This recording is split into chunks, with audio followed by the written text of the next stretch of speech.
let's dive into what most beginning breeders do wrong.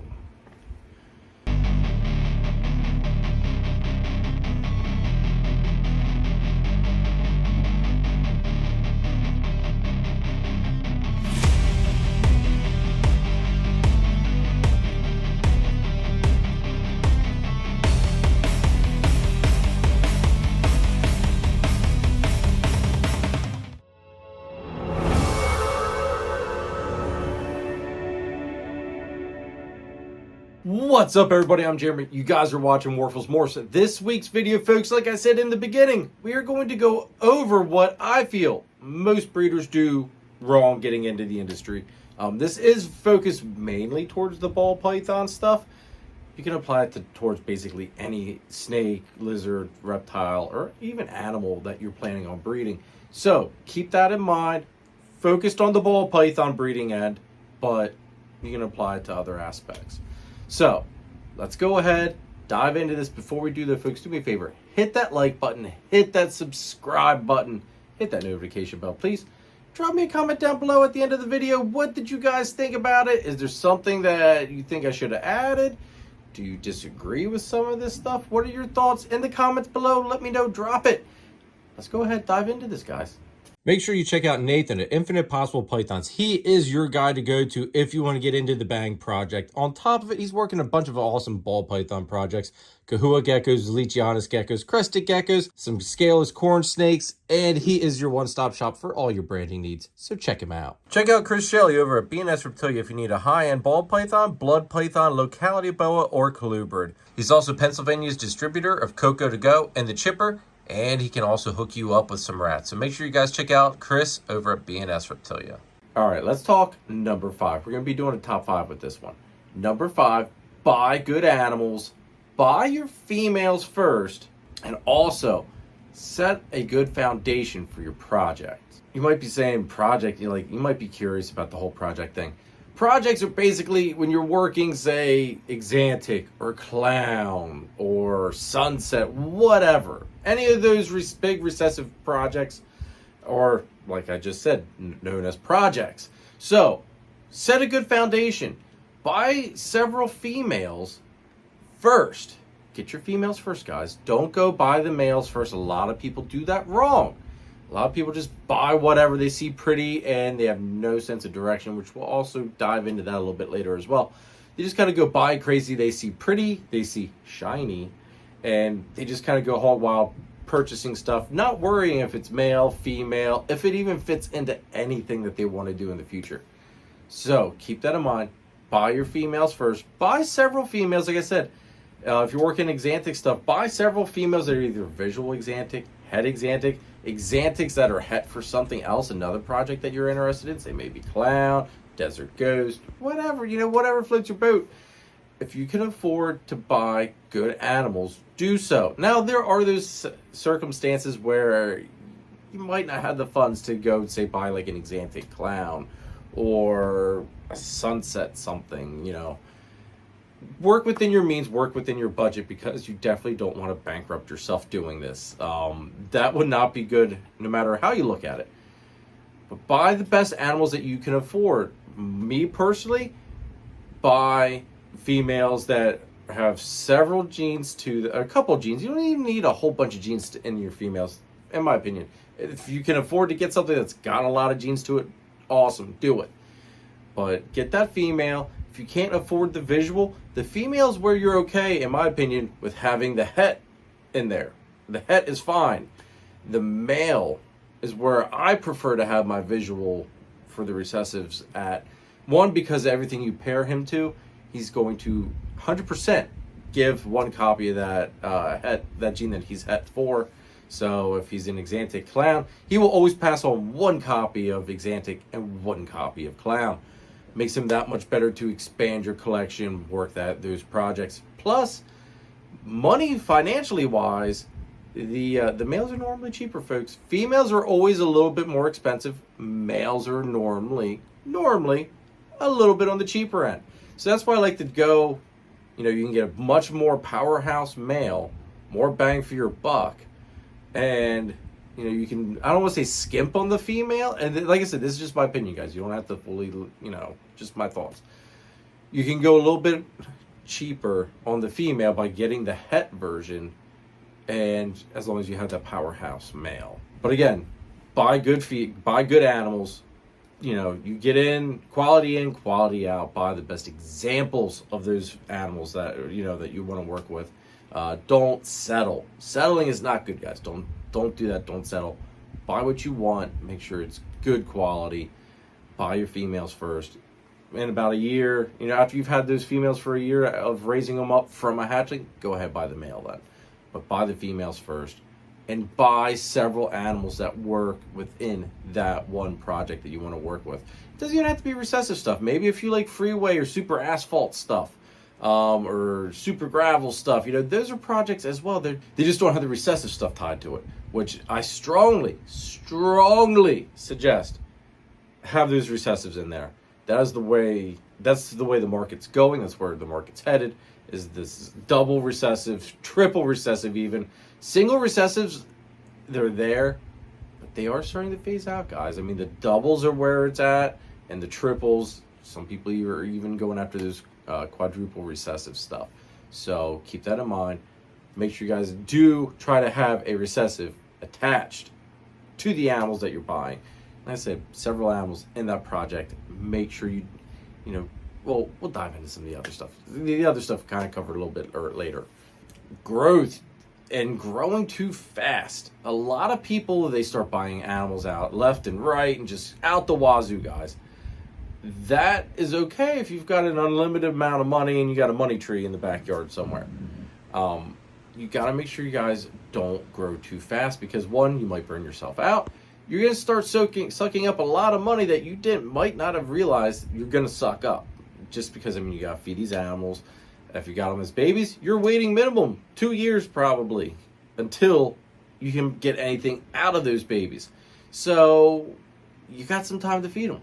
So you got to prepare yourself to make sure that you don't just burn yourself out financially, mentally, physically, I guess, maybe. But just, you know, prepare for the growth, because once those animals do get up to size and you start making start having eggs and babies start hatching, your collection is going to explode very, very rapidly. Now, granted, you're going to be selling some of those off, but you've got to care for those babies until they do sell. And depending on how you go about with some of the other things we're going to cover, they might sell faster, they might sell slower, you might have a hard time moving them, you might move them rather easily. Depending what babies you're producing, how do I want to say, sought after they are, and on top of it, how well did you build your brand, is, you know, several of the things that fall into play on how well your animals are going to move. Are you going to sit on them for a while? Are you making desirable animals is the other thing too. So prepare for the growth. Also, if you're building a snake room and you think you're gonna, you know, in your head, you're like, yeah, that should be big enough. Go bigger. These racks take up more space than you realize, and I guarantee you, your projects will grow rapidly. You're going to need more room than what you expect off the start, and that's one mistake I did personally. Because right now I'm in the middle of doing a room expansion. I'm going to be doubling the size of my room. So, you know, take it from someone that learned the hard way. I should have went bigger. I should have known better. I did know better. I just didn't do it. But and also, depending on some of the other stuff that we're going to cover here, basically the honorable mention thing is what's going to cause you to maybe need a little bit bigger room than what you're initially thinking of, especially if you're doing ball pythons or even colubrids and stuff. So prepare for that growth, guys. Prepare for that growth. Prepare to be ready to take care of those babies when they do hatch, because they might not sell quickly. You might be keeping a lot of holdbacks depending on what you're making. I know the first couple of years I was keeping so many animals, and I had to have that space. This year, a lot of those animals were getting up to size and getting all those babies. I had to get another rack because the rack I initially had wasn't big enough to hold all the babies. So growth, guys, growth. And that's going to lead us into the next thing. Head on over to Triforce Morphs if you're looking for that missing piece in your ball python breeding project. While you're there, add a little bit of laser citron to the mix, folks. John and Christine can also hook you up with the crested gecko, so don't forget that. Turn up the heat with Triforce Morphs. If you want to use the best reptile record keeping and tracking software on the market today, scan the QR code or click our partnership link in the description down below for a free 30-day trial of Husbandry Pro. I promise you, you will not regret it. The next thing is equipment and space. It's the space thing kind of goes back to what I was talking about with the growth thing, but make sure you've got enough space figured out, planned out, have enough racking, or however you're keeping your babies. Have enough of it. Have enough for the adults, because as those babies grow up, you got to bump them up to bigger enclosures, bigger tub sizes, bigger racks. So space. Think about it before you get too deep into all this, because space gets taken up very quickly. These racks are big, and yeah, I mean, you can house a lot of animals in them, but they take up a lot of space and a lot of floor space. So make sure you're thinking outside the box a little bit, outside looking in. Think about the space you're going to need. The other thing is the equipment. Thermostats are expensive. I should say expensive, depending which ones you get. I like using the Herpstats, but depending which thermostats you go with, they are expensive.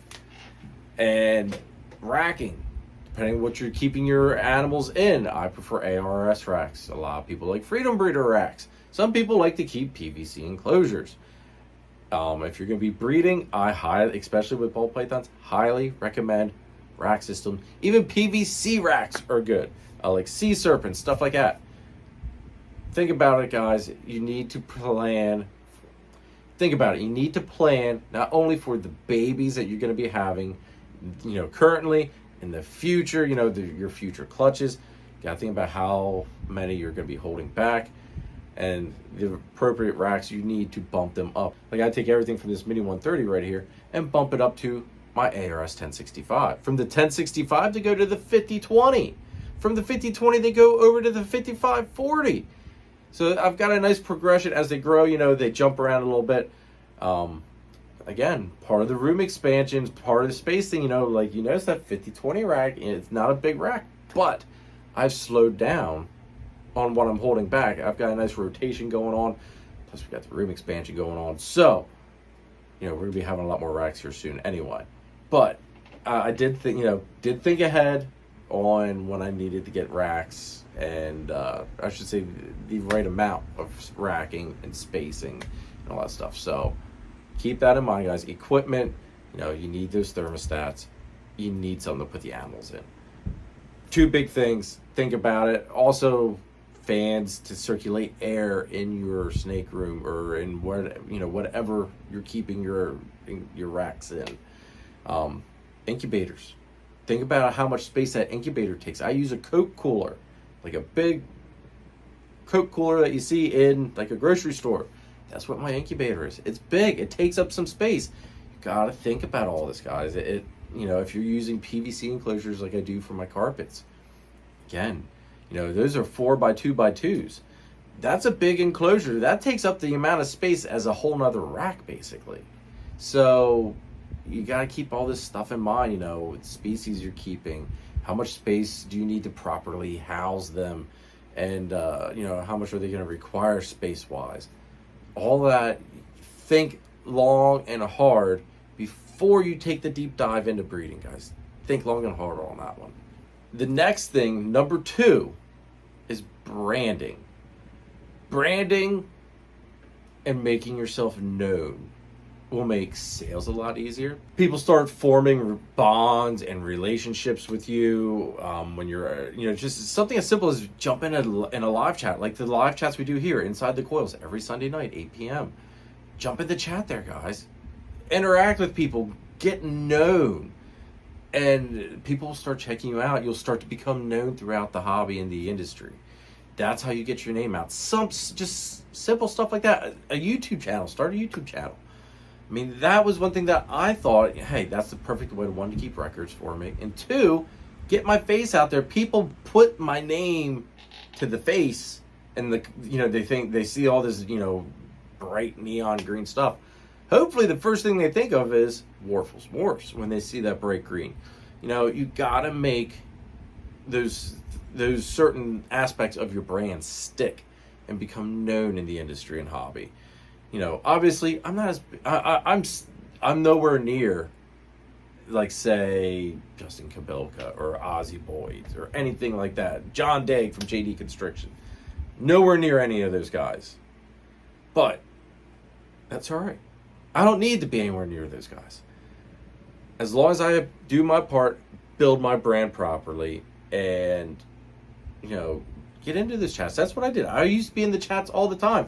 Now as the collection has gotten bigger, the channel has gotten bigger, my time has gotten less. And plus, as the family's gotten bigger, my time has gotten less. So I don't have as much time to go jump into those chats. But when I do get that chance, I do. I comment, I interact. You know, it's fun interacting with people, carrying on conversations, getting even into, I don't want to say debates, but just, yeah, I guess kind of debates. But, you know, talking to people about genetics and like just projects, all that stuff. It's how you get your name out there. It's how you get people to know you, people to know who you are, what you stand for. It gets your brand out there, guys. That's the big thing. Also, you know, make sure, like, for your brand, have a nice, pleasant, pleasing logo. You don't need something super fancy. Sometimes simple is a good thing. I kept mine simple. I can go put my logo on anything. I don't need to worry about how complicated it's going to be or how much it's going to cost. It's one color. Very simple. I like screen printed stuff. It's super cheap to do screen printing with my logo. You know, think about all that stuff. You know, some of these things that are a lot more elaborate of logos, you got to go different processes, or they're expensive to do. You know, everything's got its own little niche, I guess you could say. But focus big time on your branding, guys, because branding is everything. It gets your name out there. Like I said, the YouTube channel and building my brand the way I have helps me move animals. People want to get animals from me because they want to own that snake that Jeremy produced. It's hard to believe stuff like that does happen and exists, you know. But there are people that have told me, you know, I haven't gotten a snake from you yet. One of these days, I need a snake from you. So, you know, that's just one of those things. You know, you build those relations, you build those bonds. People want to get animals from you. And, you know, stand behind your stuff as well. That should be, you know, have good ethics behind your brand. Make people want to come back and buy more animals from you.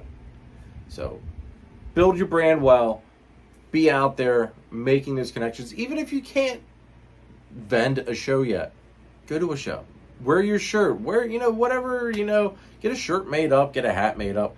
Go out, interact, talk with people, talk with other breeders that are in the projects that you're interested in. Get your name out there, guys. All that stuff, it's little, you don't think about it, it matters big time. Do it. Are you ready to take it to the next level? Then check out DTMG Pythons. Danny is best known for his awesome clown ball python projects. This year's focus is Confusion, Hurricane, and Disco Inferno clowns. He also specializes in high-end crested gecko morphs such as Exantic, Lily White, and Exantic Lily Whites, along with the Deadpool line of gargoyle geckos. Check out his morph market and Instagram, DTMG Pythons. Just buy it. All right, number one, guys. It's hard to believe we finally got to number one. But anyway, number one, direction, your vision, and have focus. All right, this kind of ties into, you know, with what we were talking about with number 5, with the focus thing. But you need to have focus in these projects. You know, you could be, it's easy to get scatterbrained all over the place and not really, I don't want to say not really know where you're going. But you can get really caught up in buying pretty stuff. It's easy with these things. Super easy with the ball pythons especially. Probably even more easier for me with the carpets. But anyway, that's neither here nor there. Have focus. Stick to your projects. Anything you're adding in new. Make sure you've got a plan for it. Make sure it works with your project. My focus is TSK Exantic. Anymore, I do not bring in anything. I've gotten a lot better. I do not bring in anything that is not going to work into my Exantic projects. Like, that's just how it is anymore. If it is not going to work in my Exantic projects, make beautiful animals. And if it's not something that I'm okay with keeping, if it doesn't sell, I'm not gonna purchase it. I'm not gonna work it. I'm not gonna buy it. You gotta work with the stuff that you love. You gotta have that focus, guys. Like, just anytime you go to buy an animal, think about it. Does this really work with my project? You know, is this a short-term thing? That's kind of with the vision as well. Don't think short-term. Don't think next year. Think 5-10 years down the road. That's where you need to be thinking about. If this pairing goes right this time, where am I taking this project in 10 years? Where do I want it to go? I'll tell you right now, one of mine, with my Exantic stuff, bang, Exantic DG stuff. Exantic clown, bang stuff. Just everything with that Exantic, and eventually take that Exantic DG and that Exantic clown, boom, put them together, go after that Exantic DG clown. That, you know, that's kind of the way my whole brain works. And as you're working towards both of those projects and working towards tying them together, make sure you're adding in co-ops. You don't want to end up with just, I mean, as awesome of an animal as it is, you don't want to end up just making an Exantic DG clown. It's a badass animal. I'm going to say that right now. But an Exantic DG clown that's, you know, bad. An Exantic DG Batman, that's a lot better than just an Exantic DG clown. Work on getting those other genes in there as you're progressing, because otherwise, if you just end up with the Exantic DG clown, you got to breed that back to something, you know, either a DG Exantic or an Exantic clown, and then you're stuck kind of, I don't want to say building from the bottom again, but you're essentially going to start building from the bottom again. And then it can get tricky. It can get tricky. I'll put it that way. Just have that vision, have that focus, the direction as well. You know, make sure you know where you want to be in 10 years. Do you want to be breeding as your full-time thing? Not everybody, I don't want to say can hack it, but not everybody's cut out to do it. Not everybody wants to do this full-time. A lot of people like doing it as a hobby just for the fun of it. That's okay, guys. Do it for the fun of it. I mean, hell, like, I enjoy every bit that I do here right now. My goal is to have the snakes and YouTube be my main focus. You know, have that be what supplies my family with everything they need, on top of me to you know, build my collection even more as time goes on. That's not what everybody wants. Not everybody wants to take care of, you know, 100 over like 200-300 snakes. I mean, right now I'm sitting between that 100-200 mark. But not everybody wants to be that big. Some people like to be smaller. That's fine, guys. But have that direction. Know where you want to be in the future. And that'll help you build that foundation to get to where you want to be. You know, if you know the end goal is, I want to be, you know, doing this full time, then that, you know, changes how you go about a whole lot of stuff. Because then you got to make bigger purchases. You got to be, you know, thinking about, is this an investment animal or is this just a pretty animal that's going to make show stuff? Which that's going to kind of dive into the honorable mention stuff here in a second. But direction, know where you're headed, know where you want to go, know what you want to do with this. You know, if you don't want to do this full time, keep your collection small. Stuff will add up quickly. Time will get sucked away. And you'll sit here going, holy crap, how did all this time fly by? Direction, vision, know what you want to be making, know what your goals are, and for every goal you achieve, set another goal even farther up to go after. You know, always keep putting those goals farther and farther ahead and higher. Always demand more from yourself, and just don't settle, guys. Don't settle. Always, you know, strive for the best. And with the focus thing, you know, just stay within your lane. Don't go crazy. Make sure what you're buying works with your projects. That is the big key. Stop wasting time trying to prove out animals or taking chances on possible heads or genes you don't know that are there. Head on over to Charlie at Gray Rider Reptiles and ShedTesting.com for all of your shed testing needs. He's fast, accurate, and adding new tests on a regular basis. So head on over to ShedTesting.com and check him out. Make sure to use the code CARPET15 for 15% off of your shed test order. Use nothing but the best at ShedTesting.com. All right, honorable mentions. There's two of them. I've got two honorable mentions. One, actually, honorable mention number 2 is investment animals. You want to, if you have the ability to, you want to be purchasing investment animals. You're gonna say, Jeremy, what's an investment animal? To me, it's anything basically at that like 5,000 mark and above, where there's not many of them out there. They're going to be highly sought after. Yes, it's a kick in the wallet or purse, whatever. It hurts seeing that money go out, but you want to be on that forefront of purchasing and working with those investment animals. You can even consider an animal that's like $1,500 an investment animal, depending where you're at. But you want to be working, you want to be purchasing those animals that are a little bit more rare to be hitting and making, because that's going to drive, people to want to purchase from you and get into those projects like Bang. If you don't know what Bang is, you guys gotta look it up. We're going to be putting out a video here at some point talking more about Bang, but the perfect example is the Bang stuff. Big time investment animal. Costs a little bit to get into the project. It's well worth every penny though. So keep that in mind, guys. Make those investment level purchases. It hurts, but it separates you from the rest of the crowd, basically. Basically everything that you're going to be making is what everybody else wants, and just think about all the stuff you're going to be keeping back.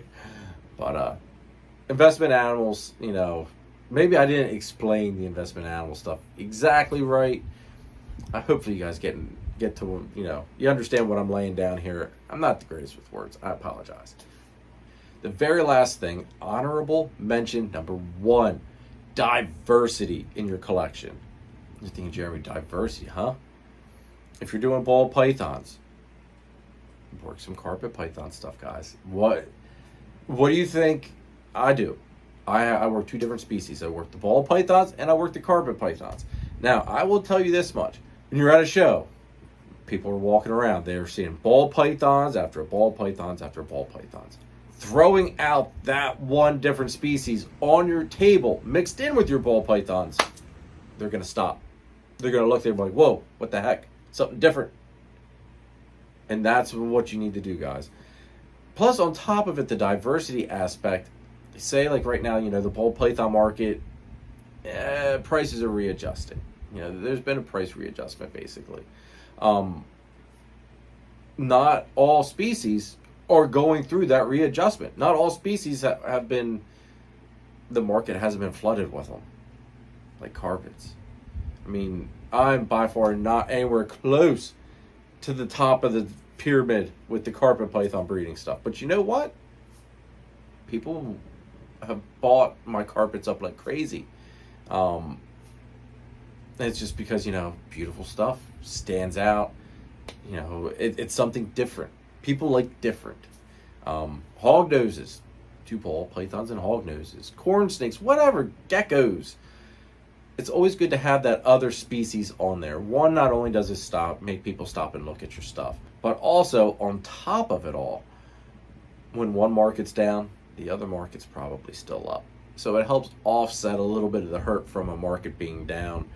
That way you're still making, decent profit off of the other side. Because let's face it, guys, it's not about the money, but without the money, you can't really keep doing what you're doing if you want to be breeding. So it is a little bit about the money. You got to worry about the financial aspects. So if one market's down, a lot of times the other market's still doing good. And like I said, the carpet python market has been doing amazing stuff. So I don't want everybody to go jumping on carpets, but if you do want a carpet python, I got a couple of them left. So diversity, work a couple multiple species. I know there's a couple guys that they've got several different species. They work like 4 or 5, 6 different species. if you've got the space and you have that drive to learn all those species and all those species interest you, do it. Some of these shows that you go to get into anymore, if you have ball pythons and that's all you got, you're probably not getting it. That's the sad reality of it. The diversity helps you get into shows even for vending, because that's, you know, if everybody's got ball pythons, everybody's fighting over the same, you know, the same fish in the pond basically. If you've got other things like carpets or hognoses or geckos, you know, you got a little bit more to offer than just the guy that's got ball pythons. Keep that in mind. The diversity, I feel, is one thing a lot of people, even right now, with the market getting a little bit tougher with ball pythons, a lot of people are starting to realize they need to change things up a little bit, get into that different gear, and, you know, add another species or two, or add that flair to their, you know, to their inventory. You know, just diversity is a great thing. Even if you want to start doing like 3D printed stuff, like, you know, hides or whatever, perching, stuff like that, stuff to diversify what you're, instead of just the ball pythons, dry goods like bedding, or if you're doing geckos or the Pangea stuff, you know, diversify a little bit. Have something more to offer to the customers and the people at the show than just ball pythons or than just hog noses or whatever. Have that diversity. I think you guys are going to realize, if you start doing that, you're going to be like, I'll be damned, that guy actually kind of knew what he was talking about a little bit. That's going to be it, though, folks, for this week's video. Greatly appreciate all the love and support. Hopefully, you made it through this whole video. Hopefully, it was helpful as well. If there's anything you think I got wrong or you disagree with me, let me know in the comments. Like I said before, I'm not the greatest with wording stuff sometimes, so in my head, I know what I mean. It might not just come out the way I want it to. But I appreciate all the love and support, guys. If you don't mind, please go ahead. Check out the channel members. They're right here. Check out the channel membership link down below. Join up. I try to do a member live once a month. Sometimes things get chaotic and I can't do that, which I do apologize. But there's also some really cool aspects of it, you know, depending what tier you get. There's animal discounts, first access to animals, certain percentage off of your shed testing from Charlie over at shedtesting.com. That's unlimited use as well. Just saying, you know, give it a shot, check it out. And also, don't forget, go ahead and check out the channel sponsors. Greatly appreciate all their love and support. That's going to be it, guys. Hit that like button, hit that subscribe button, hit that notification bell. Drop me that comment down below, please. Let me know what you guys thought of this week's video. Do you agree, disagree? Let me know. I'm interested to see what you guys have to say. What other aspects do you think breeders do wrong getting in? There's so many different things, ways you can go about it. Hopefully this video did help, though. And hopefully you guys don't make some of these mistakes that a lot of new breeders do when they're thinking about getting into the industry, the hobby, and becoming a breeder. That's going to be it, guys. Catch you next time. Later.